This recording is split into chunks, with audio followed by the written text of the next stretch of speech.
pessoal, como vão? Meu nome é Daniel, eu sou pesquisador do Centro de Estudos em Sustentabilidade da Fundação Getúlio Vargas, o FGV-SES, e essa é a segunda aula do curso Biodiversidade e Finanças. O vídeo de hoje trata da crise global da biodiversidade e está dividido em dois blocos. No primeiro, vamos ver o contexto em que se desenvolve a crise da biodiversidade, para no segundo tratar dos principais índices de declínio da biodiversidade e das principais causas por trás desse declínio, que fazem alguns cientistas considerarem que talvez estejamos vivendo uma nova extinção em massa na história do planeta. Vamos lá? Vamos começar pelo contexto social e econômico que gera a crise da biodiversidade. Primeiro de tudo, é importante lembrar que a humanidade é parte da biodiversidade e que, como outras formas de vida, altera e é alterada por outras espécies. Existe evidência científica de que, desde a pré-história, grupos humanos causam a extinção de algumas espécies, principalmente de mamíferos, no momento em que eles chegam. Por outro lado, há também evidências de que sistemas agrícolas tradicionais estão imbricados nas relações ecológicas da floresta, trazendo incremento à biodiversidade dali. Como vimos na primeira aula, nós, humanos, fazemos parte da biodiversidade e de sua teia de relações complexas.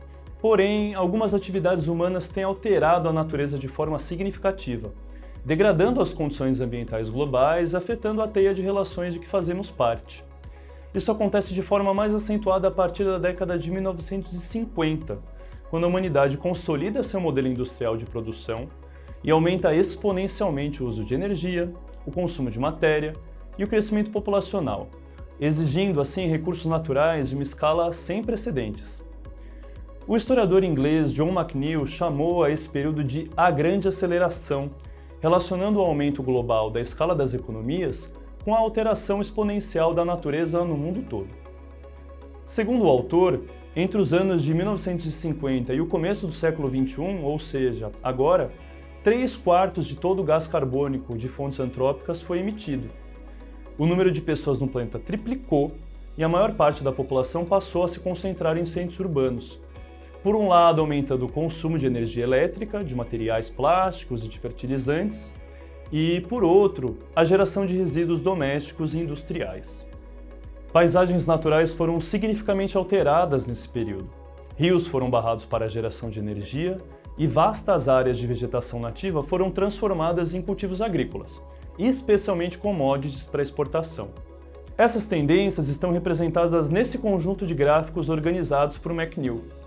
Vejam como a partir dos anos 1950 temos aumentos exponenciais para a população mundial, para o crescimento do Produto Interno Bruto, o PIB, principal medida de crescimento econômico adotada até hoje, e como eles são acompanhados pelo aumento vertiginoso do uso de energia primária, do consumo de água, do consumo de fertilizantes e da quantidade de veículos motorizados. Em paralelo, podemos ver a modificação de importantes parâmetros ambientais globais, como a perda de florestas tropicais, a acidificação de oceanos, a perda de ozônio estratosférico e alterações nos ciclos do nitrogênio e do carbono. Apesar dos avanços internacionais na agenda ambiental, a humanidade continua modificando os ecossistemas e paisagens da Terra em ritmo tão acelerado que já começamos a influenciar ciclos vitais para o nosso planeta e nossa biodiversidade. Um grupo de pesquisadores e pesquisadoras liderados pelo cientista ambiental sueco Johan Rockström identificou como as atividades econômicas de sociedades industriais vêm alterando processos da Terra em nível global, fazendo-nos ultrapassar limites planetários que, infelizmente, ameaçam a nossa própria existência enquanto espécie. Os autores avaliaram 9 processos vitais ao funcionamento da natureza como a conhecemos e identificaram que já ultrapassamos 3 limites que asseguram a manutenção da vida humana: mudanças climáticas, ciclo do nitrogênio e o declínio da biodiversidade. Uma atualização desse trabalho foi publicada 6 anos depois, em 2015, identificando agora alertas para o nível de alteração do ciclo do fósforo, além do nitrogênio, e oferecendo mais detalhes a respeito da perda da biodiversidade, dividindo agora em diversidade genética e diversidade funcional. Evidências similares foram encontradas pela Plataforma Intergovernamental sobre Biodiversidade e Serviços Ecossistêmicos, o IPBES, uma das mais recentes e importantes iniciativas de compreensão sistemática sobre o estado das alterações globais causadas pela humanidade. Teremos uma videoaula específica sobre esse documento, mas vale aqui mencionar que o IPBES também identifica uma intensificação no ritmo de exploração da natureza desde os anos 1950, indicando como a natureza e suas contribuições vitais à humanidade, que envolvem a biodiversidade, suas funções e serviços ecossistêmicos prestados à socioeconomia humana, estão deteriorando rapidamente no mundo todo. O poder de transformação da humanidade vem fazendo um grupo crescente de cientistas acreditarem que estamos entrando em uma nova era, o Antropoceno, em que o poder de transformação da ação humana chega a proporções geológicas. Essa nova época seria a continuidade do Holoceno, que é a época em que vivemos até agora e na qual a humanidade surge enquanto espécie. Essa nova época seria criada a partir da Revolução Industrial e da Grande Aceleração, e teria como força motriz o uso intensivo de tecnologias para a exploração e o controle da natureza em escalas nunca antes vistas. Assim, a crise da biodiversidade é parte desse conjunto de transformações, sendo impossível dissociá-la do contexto social e econômico que se expressa tanto no nível global e que se reflete em transformações de ecossistemas e territórios. Por exemplo, a construção de grandes barragens está por trás da perda da biodiversidade no Rio Madeira, um dos mais importantes rios da bacia amazônica. E em outra escala, a acidificação dos oceanos causada pelas mudanças climáticas está por trás da perda acelerada de recifes de coral no mundo todo.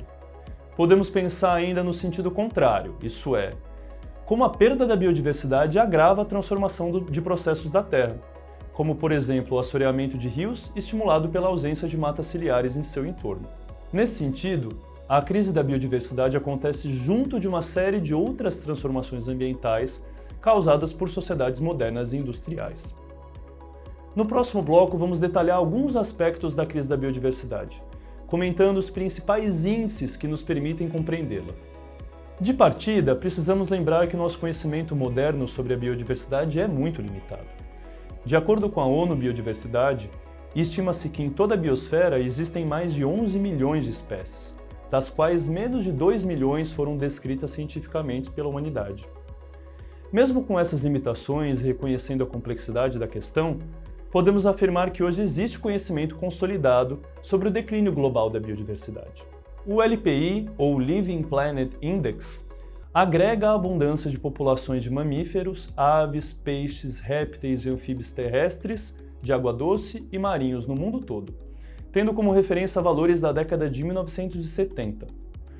O gráfico que vocês veem em tela representa a variação do LPI até o ano de 2018. A avaliação mais recente, publicada pelo WWF em 2022, indica que a biodiversidade global sofreu um declínio da ordem de 69% desde 1970.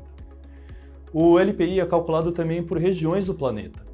Na nossa região, da América Latina e Caribe, a perda da biodiversidade foi da ordem de 94%, como pode ser visto nesse outro gráfico. Outra ferramenta relevante para compreender o declínio da biodiversidade é a Lista Vermelha de Espécies Ameaçadas, estabelecida em 1964 pela União Internacional para a Conservação da Natureza, a IUCN. Desde a sua criação, essa lista se tornou uma das fontes de informação mais abrangentes sobre o status de risco de extinção global de espécies de animais, vegetais e de fungos. Atualmente, a lista inclui uma avaliação do status para mais de 150 mil espécies, sendo que quase um terço delas, por volta de 42 mil, encontram-se ameaçadas de extinção.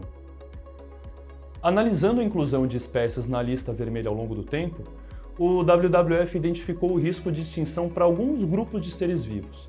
No gráfico que vocês veem aí, o eixo Y varia de 0 a 1, sendo 0 a extinção de todas as espécies de um grupo, enquanto 1 representa a sobrevivência dessas espécies.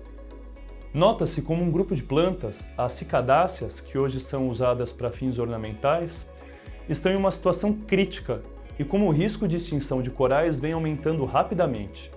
Para os outros grupos, o risco geral de extinção permanece relativamente estável, e para nenhum deles a perspectiva é de melhora.